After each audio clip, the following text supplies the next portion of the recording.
Well, June marks Youth Month here in South Africa, and it honors the role that young people played in the fight against apartheid and the Soweto Uprising of 1976, which was a turning point in the struggle for liberation here in South Africa. And after democracy was established in 1994, June was then declared officially Youth Month, and June 16 specifically declared National Youth Day. And one of the significant figures in the history of South Africa's Youth Month is, of course, the late world-renowned photographer, Dr Sam Nzima, and of course the man that is behind that Soweto Uprising photograph of Mbuyisa Makhubu, who's actually carrying Hector Pieterson's body away from the rioting crowd at the student protest that took place on June 16 back in 1976. And in preserving his legacy, the Sam Nzima Foundation continues to ensure that Dr Sam Nzima's spirit actually lives on beyond his life. And for this discussion, hey, we've roped in the chairperson of the Dr Sam Nzima Foundation, Mr. Thulani Nzima himself, who joins us here in studio. Babu Nzima, thank you so much. What a great honor to have you in studio with us. I mean, let's talk about, of course, this day as we reflect on your late father's legacy. Years since that famous picture, world-renowned picture, was actually, you know, a catalyst and a drive to making the world take a stand against apartheid. Yeah, thank you very much. And the honor is ours. We feel very, very honored indeed to be given this opportunity. It is amazing that it's now 49 years since the publication of this image. It is now 49 years since the 1976 June 16 Soweto Student Uprising. It has changed names over time. Today it's called the Youth Day.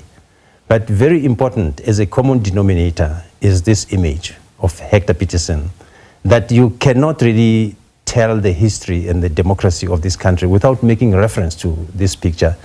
It was a landmark in the history of the country. It changed a lot of things.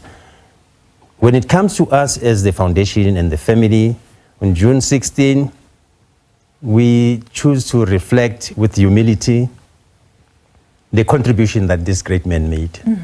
And we always felt that we owe it to the world to protect his legacy, promote and preserve it. So as the foundation, it is not an anecdotal thing that we will always remember Sam Nzima on this big day, June 16. We have our own commemorative events, and the most critical one and the important one is us making a mark on June 16.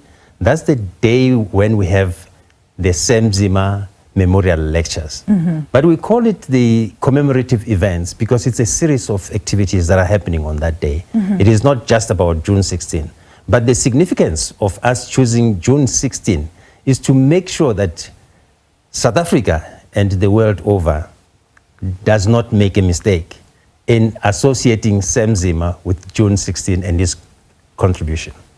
Very interesting point there, Thulani, because I always ask this question whenever we're talking about the events that took place back in 1976 as compared. You know, there's this huge need for some people to compare the struggles that the youth of 76 actually faced versus the youth of now. How would you categorize that in terms of when you look at the youth of South Africa now versus the challenges that were fought by the youth of 76 that your father so perfectly visualized in context for the world to understand? Would he be proud as a man that actually visualized what was happening at that time, documented accurately what was taking place at that time versus what is currently happening now in the country? Alicia, the truth is that every generation has its own struggles. True. Then the youth of 1976 had a mammoth task, and that mammoth task was also a struggle for survival. Absolutely. For identity. Absolutely. And also keep in mind the fact that it had taken such a long time with a very repressive government that would not allow freedom of expression. And the youth of 1976 had to take over the baton from the parents who had tried for so long to move the needle in terms of gains on the liberation that they have been looking for. So they had to do things that were extraordinary, unusual, And the discipline that prevailed at the time, remember that at the beginning of the June 16 march, it was a peaceful march. The trajectory changed when the police decided to be violent. True. So if you try to compare that to the youth of today, yes, it's got its own challenges. And the way that they are waging their struggles against the challenges of today will be different. In 1976, we didn't have the social media platforms that we have today. How the word was communicated throughout Soweto and the whole of South Africa is amazing, isn't it? And how quickly the message got across to everybody and they were able to communicate. Even when things went wrong, the leaders of 1976, with no cell phones, with no social media platforms, they were able to coordinate everything. So at that time, I don't know how old you were, but all that the underlining tone of the 1976 struggle was black power. All you needed to do was this, and it was giving you an identity as to your affiliation with what's happening. So when I look at where the youth of today is, my message to them is one: this is a very important day. My plea is, please do not take it for granted. People have died for this freedom. Even you sitting across here and interviewing me, this was a privilege reserved for a certain type of people. Absolutely. So the freedoms that we have today, and June 16 itself, before we even get to the 50th anniversary next year, which is a big milestone, I continue to plead with the youth that please don't treat it as a bride day. It's not a bash day. Think of the young Hector Pieterson at the age of 13 and Hastings Ndlovu, very young. Hector Pieterson was not the only person who died on that day. There were many others that died in sacrifice of the freedom that we are enjoying today. So when we live in suburbs, when we do the different types of jobs that we're doing, don't take it for granted. It was not like that. My dad, when he was working in the hotels, he had a curfew, 10 o'clock midnight.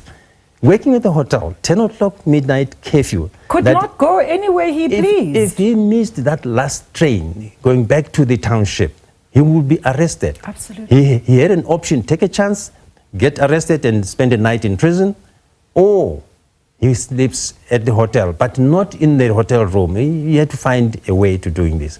So the freedoms and the liberties that we have today came at a very, very huge price, let alone those who went into exile, those who were in prison, Robben Island and so on and so on. So yes, it is a different type of struggle in 1976 to what it is today.